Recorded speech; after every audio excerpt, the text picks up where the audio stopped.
أعوذ بالله السميع العليم من الشيطان الرجيم. بسم الله الرحمن الرحيم. الحمد لله رب العالمين، والصلاة والسلام على رسول الله وعلى آله وصحبه ومن تبعه ووالاه. سبحانك لا علم لنا إلا ما علمتنا إنك أنت العليم الحكيم. رب اشرح لي صدري ويسر لي أمري واحلل عقدة من لساني يفقهوا قولي. InsyaAllah pada pagi ini kita dah masuk hari ini, iaitu 7 Syawal 1442 Hijriah bersamaan 19 Mei 2021. Sambungan lama dah sambungan tentang semat pada melaksanakan ibadah solat, semat pada rukun solat, semat pada sunat solat, ya, rukun sunat, ya. Kerana yang rukun ni terbagi pada 3: rukun qalbi, rukun fi'li, rukun qauli.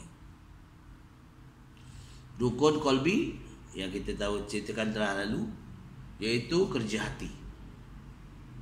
Rukun qalbi, dia di mana kita ada qasad, ada ta'arud, ada ta'yin. Itu namakan rukun qalbi.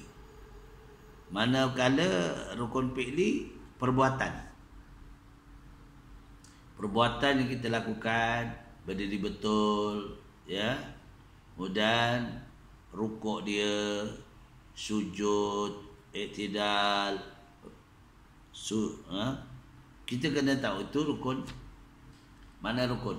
Daripada mula kita berdiri betul, ya, pada takbiratul ihram tu berdiri betul, lepas tu rukuk, i'tidal, sujud, duduk iftiras. Semua yang pelaksanaan itu dinamakan rukun, perbuatan namanya, perbuatan. Yang ketiga ni rukun qauli, bacaan. Rukun qauli itu seperti bacaan Al-Fatihah. Kena betul lah Al-Fatihah, tajwidnya, makhrajnya, sebutan dia. Itu rukun qauli, bacaan. Rukun fi'li, perbuatan. Setiap kita berbuat dalam sembahyang. Sebab itu rukun ini mesti kerjasama dalam rukun. Contoh, kita masbuk apabila sempat bersama imam ketika rukuk, itu nama masbuk. Takbiratul ihram, imam rukuk, kita sempat. Jadi Fatihah tu boleh ditanggung oleh imam. Itu namakan perbuatan rukuk dan kerja hati. Rukun qalbi, rukun fi'li, semua tidak boleh dipisahkan dalam rukun. Manakala sunat ini, sunat dalam sembahyang ada, dia bukan sunat abad. Kalau tertinggal boleh diganti dengan sujud sahwi. Ini sunat abad. Kalau kita tertinggal terus kerana lupa, maka tidak apa, bayang kita tidak batal, hanya pahalanya kurang. Rukun itu dinamakan sunat abad yang dituntut. Tapi tidak menjatuhkan batalnya solat. Kalau kita tertinggal, dia bukan rukun solat, dia namanya sunat, tetapi sunat yang dituntut. Dalam sembahyang ni kalau kita nak kaji memang banyak, tapi kita kena faham membezakan di antara rukun, antara sunat. Sunat pula terbagi menjadi 2, sunat abad, sunat hay'ah. Sunat hay'ah ni kalau kita tak baca langsung tak apa, tak dituntut sujud sahwi, ini hay'ah. Tapi sunat abad dituntut sujud sahwi, kerana dia menjejaskan rukun.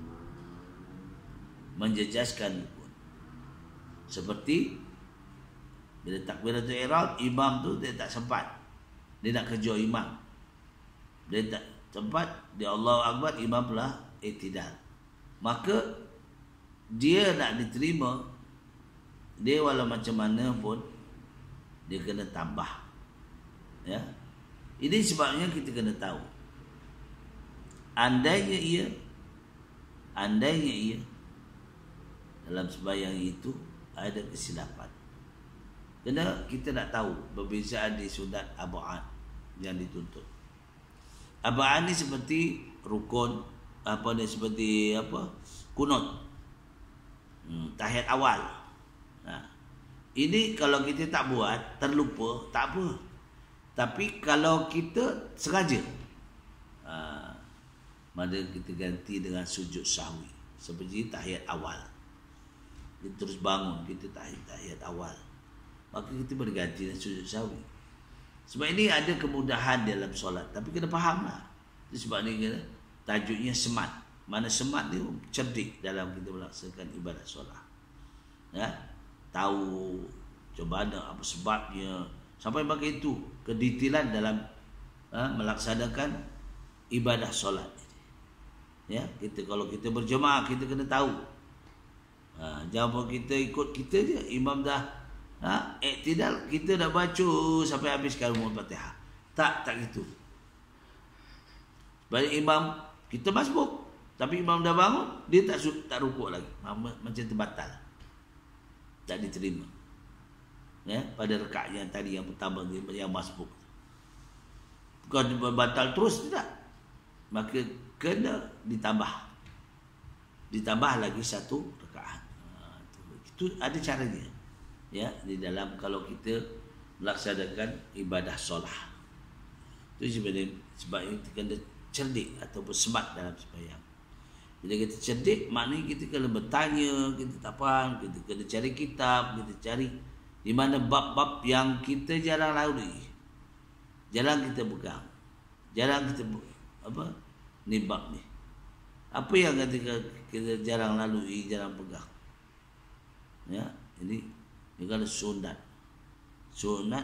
yang kita lalui dalam solat, tapi kita macam mana? Kita tak buat.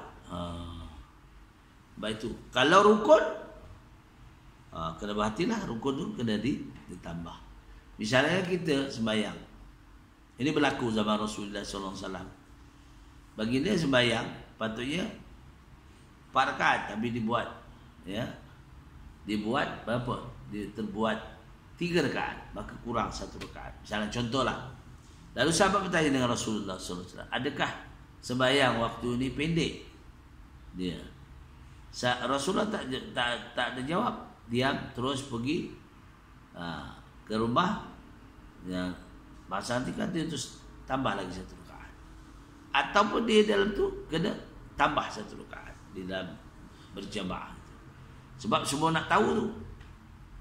Dimaklumkan bahawa selepas kita buat, baru kita maklumkan kepada jamaah supaya tahu apa sebabnya.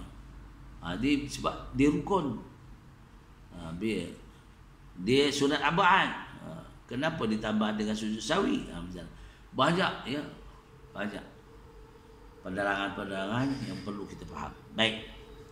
Jadi kita hari ini kita masuk tentang sembahyang sunat duha. Apa yang dimasukkan dengan sunat duha? Sembahyang duha ialah sembahyang sunat, sekurang-kurangnya 2 rakaat. Sebanyak-banyaknya adalah 8 rakaat. Sembahyang duha.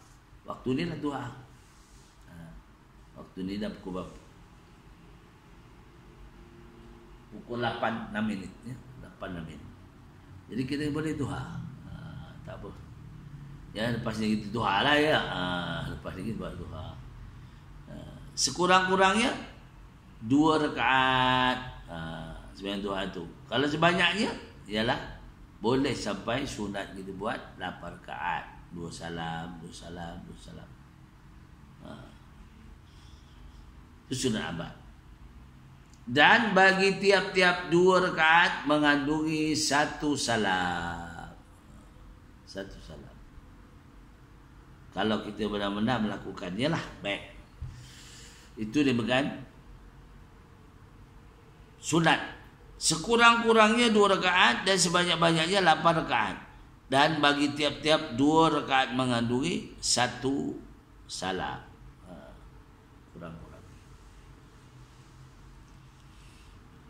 Bila waktunya. Waktunya mulai dari naik matahari kira-kira segala hingga gelincir matahari. Ni sekarang ni naiklah matahari. Pukul 12 lebih. Pukul 8 lebih. Naiklah, tengah naik matahari. Memancar. Bagaimana lafaznya? Lafaznya begini. Usalli sulatan duha raka'ataini ma'muman lillahi ta'ala. Jadi maknanya kita kena ikutlah dia punya kebenarannya di sini. Usalli sulatan duha raka'ataini lillahi ta'ala. Tak payah ada ala pun ya. Lillahi ta'ala. Selepas membaca Fatihah pada rakaat pertama disunatkan membaca surah apa? Asy-Syam wasyamsi waduhaha wal qamari idza talaha. Sekurang-kurangnya dibaca. Pada rakaat kedua sama juga jalannya. Hanya tak sama ya. Hanya ujungnya itu. Sunat membasuh ya syams. Ya, sunat membasuh syams. Pada rakaat